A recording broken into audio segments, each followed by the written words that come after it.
সারা বছরের ব্যস্ত শিডিউলের মাঝখানে হাতে কয়েকটা দিন সময় পেলে ঘুরে আসতে পারেন এই তুষার শুভ্র প্রতিবেশী রাজ্য থেকে।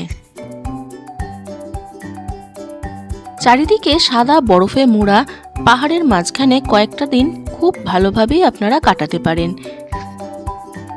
নমস্কার বন্ধুরা, সোনাইপুটু সংসারের আরেকটি নতুন ভিডিওতে জানাই আপনাদের স্বাগত।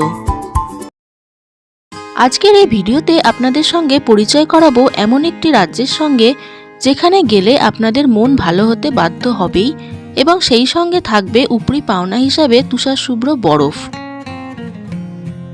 চলুন শুরু করে দিই আজকের ভিডিও এবং অবশ্যই ভিডিওটি স্কিপ না করে দেখবেন, কারণ সম্পূর্ণ তথ্য আপনারা এই ভিডিওটিতে পেয়ে যাবেন। আজকে আপনাদের ঘুরে দেখাবো পূর্ব সিকিমের ছাঙ্গু লেক এবং বাবা মন্দির। গ্যাংটক থেকে ছাঙ্গু লেক যেতে যেতেই রাস্তার অপরূপ দৃশ্য দেখাতে দেখাতেই আপনাদের সঙ্গে শেয়ার করে নিচ্ছি এখানে পৌঁছানোর জন্য আপনাদের কি করতে হবে। পূর্ব সিকিমে পৌঁছানোর জন্য আমাদের প্রথমেই যেতে হবে এনজেপি যাওয়ার জন্য আপনাদেরকে হাওড়া থেকে উত্তরবঙ্গ যাওয়ার যে কোনো ট্রেন আপনারা ধরে নিতে পারেন। এর মধ্যে তিস্তা তোরসা, কামরূপ বা উত্তরবঙ্গ এক্সপ্রেস এরকম অনেক ট্রেনই আপনারা পেয়ে যাবেন। তাই প্রথমেই হাওড়া থেকে আমরা পৌঁছে গেলাম এনজেপি স্টেশন। এবার এনজেপি স্টেশন থেকে আপনাদের যেতে হবে গ্যাংটক যাওয়ার জন্য প্রচুর গাড়ি আপনারা স্টেশন থেকেই পেয়ে যাবেন। যদি আপনারা শেয়ার গাড়ি নেন সেক্ষেত্রে ভাড়া পড়বে ১৫০০ থেকে ২০০০ টাকা, আর আপনারা যদি সংখ্যায় বেশি থাকেন সেক্ষেত্রে গাড়ি রিজার্ভ করেও নিতে পারেন, সেক্ষেত্রে ভাড়া একটু বেশি পড়বে। এবার গ্যাংটক পৌঁছে একটি হোটেল ভাড়া করে আপনারা সেই রাত্রিটি গ্যাংটকেই কাটিয়ে দিন। পরের দিন ভোরবেলা গ্যাংটক থেকে আবার শেয়ার গাড়ি ধরুন। এই গাড়িতে করে ছাঙ্গু এবং বাবা মন্দির পৌঁছাতে আপনাদের ম্যাক্সিমাম ২.৫ থেকে ৩ ঘন্টা সময় লাগবে। এক্ষেত্রে জানিয়ে রাখি, ছাঙ্গু এবং বাবা মন্দির যাওয়ার জন্য পারমিটের প্রয়োজন হয়। সেক্ষেত্রে আপনারা গ্যাংটকের কোনো লোকাল ট্যুর এজেন্সিকে বুক করতে পারেন, তারাই পারমিটের সমস্ত ব্যবস্থা করে দেন। সেক্ষেত্রে আপনাদের ডকুমেন্ট হিসাবে ভোটার কার্ড এবং ১ কপি করে পাসপোর্ট ফটো লাগবে। এই পারমিট কিন্তু আপনারা পার্সোনালি করতে পারবেন না, ট্যুর এজেন্সি ছাড়া এই পারমিট পাওয়া যায় না। সিজন ওয়াইজ আপনাদের পারমিটের চার্জটাও ভ্যারি করে, মোটামুটি ৭০০ থেকে ১০০০ টাকার মধ্যে পার পার্সন পারমিট হয়ে যায়। ছাঙ্গু এবং বাবা মন্দির যাওয়ার জন্যে যে গাড়ি বুক করবেন অবশ্যই দেখবেন যেন গাড়িটি বড় গাড়ি হয়, কারণ যদি অতিরিক্ত মাত্রায় রাস্তায় বরফ থাকে তাহলে ছোট গাড়ি নিলে সমস্যা হতে পারে। গ্যাংটক থেকে গাড়ি ছাড়ার ১-১.৫ ঘন্টার মধ্যেই আমরা দেখা পেয়ে গেলাম বরফের।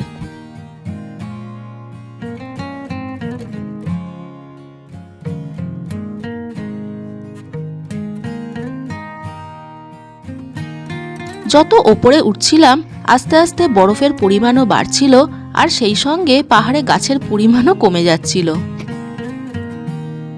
রাস্তার দুপাশে সাদা বরফের চাই, আর পাহাড়গুলো মনে হচ্ছিল যেন তুলোয় মোড়া।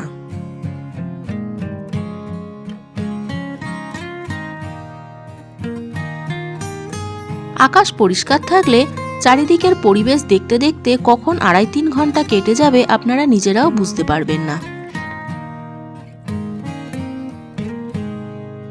ছাঙ্গু এবং বাবা মন্দিরের উচ্চতা যেহেতু একটু বেশি, সেক্ষেত্রে আপনাদেরকে আরেকটি ছোট্ট ইনফরমেশন আমি দিয়ে রাখি। সঙ্গে যদি বয়স্ক বা বাচ্চা থাকে সেক্ষেত্রে কিছু কিছু ক্ষেত্রে সামান্য শ্বাসকষ্টজনিত সমস্যা দেখা দিতে পারে।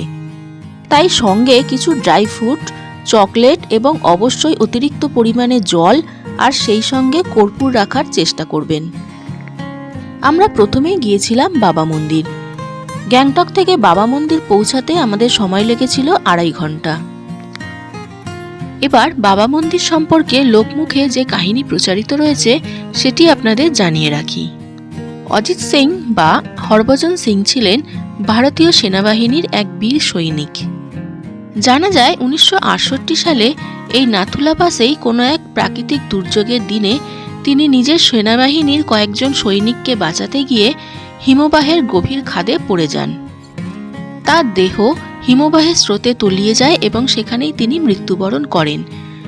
কিছুদিন যাওয়ার পর তার কোনো হদিশ না পাওয়ায় ভারতীয় সেনাবাহিনী তাকে নিখোঁজ হিসেবে ঘোষণা করে দেন।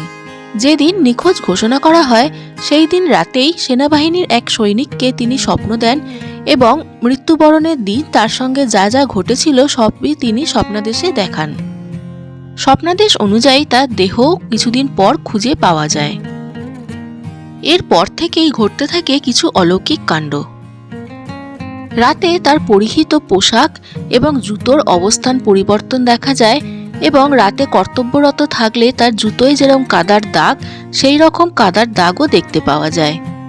এছাড়াও অনেক সময় চীনের সৈনিকরাও দাবি করেন যে মাঝে মাঝে কর্তব্যরত অবস্থায় এক ভারতীয় সৈনিককে ঘোড়ার পিঠে দেখা যায়, কিন্তু সেই সময় কোনো ভারতীয় সৈনিক পাহারারত অবস্থায় ছিলেন না। শোনা যায় এখনও তিনি একজন জীবিত সৈনিকের মতো তার সমস্ত ডিউটি পালন করে চলেছেন। নাথুলা পাসে যে জায়গায় তার মৃতদেহ পাওয়া গিয়েছিল সেখানেই তার সমাধি করা হয় এবং সেখানেই তার অফিস ঘর তৈরি করে দেওয়া হয়। এই হচ্ছে সেই বাবা মন্দির। আমরা গিয়েছিলাম নতুন বাবা মন্দিরে। দূরে পাহাড়ের ওপরে পুরনো বাবা মন্দির রয়েছে যেখানে তার অফিস ঘর এবং পরিহিত পোশাক জুতো সবই আপনারা দেখতে পারেন, কিন্তু আমাদের প্যাকেজের মধ্যে এটা ইনক্লুড ছিল না, তাই আমাদের যাওয়া হয়নি। আপনারা যখন প্ল্যানিং করবেন তখন ট্যুর এজেন্সিকে বলে রাখবেন যে আপনারা ওল্ড বাবা মন্দির দেখতে যেতে চান, তাহলে আপনারা প্যাকেজের মধ্যে সেটা ইনক্লুড করে নেবেন।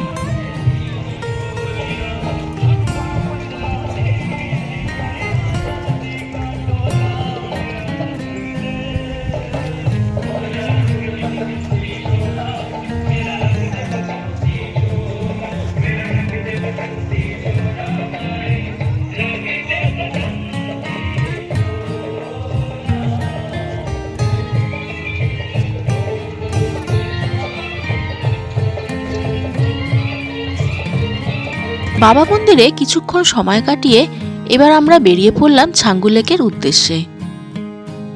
বাবা মন্দিরেও আমরা প্রচণ্ড বরফ পেয়েছিলাম, কিন্তু ছাঙ্গু লেক যাওয়ার পথে বরফের পরিমাণটা আরও অনেক বেশি ছিল। লেকের জল জমে পুরো বরফ আর চারধারে অসম্ভব বরফ ছিল সেদিনকে। আকাশ মোটামুটি পরিষ্কারই ছিল, রোদ ঝলমল ছিল, কিন্তু মাঝে মাঝে চারপাশ কুয়াশায় একদম ঢেকে যাচ্ছিল। তখন অসম্ভব ঠান্ডা লাগছিল।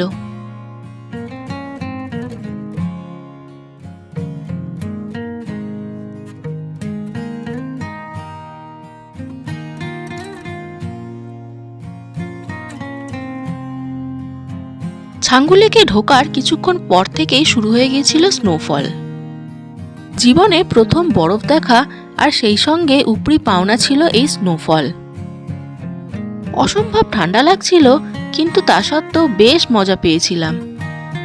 এই ছাঙ্গু লেকে আপনারা ইয়াক রাইডও করতে পারেন। ইয়াক রাইডের জন্য পড়বে 550 টাকা, আর ইয়াকের ওপর শুধু ফটোর জন্য পড়বে 100 টাকা। এখানে আপনারা রোপওয়েরও মজা নিতে পারেন, কিন্তু অসম্ভব স্নোফলের জন্য আমরা সেদিনকে এটা মিস করে গিয়েছিলাম। রোপওয়ের টিকিট পার হেড 360 টাকা।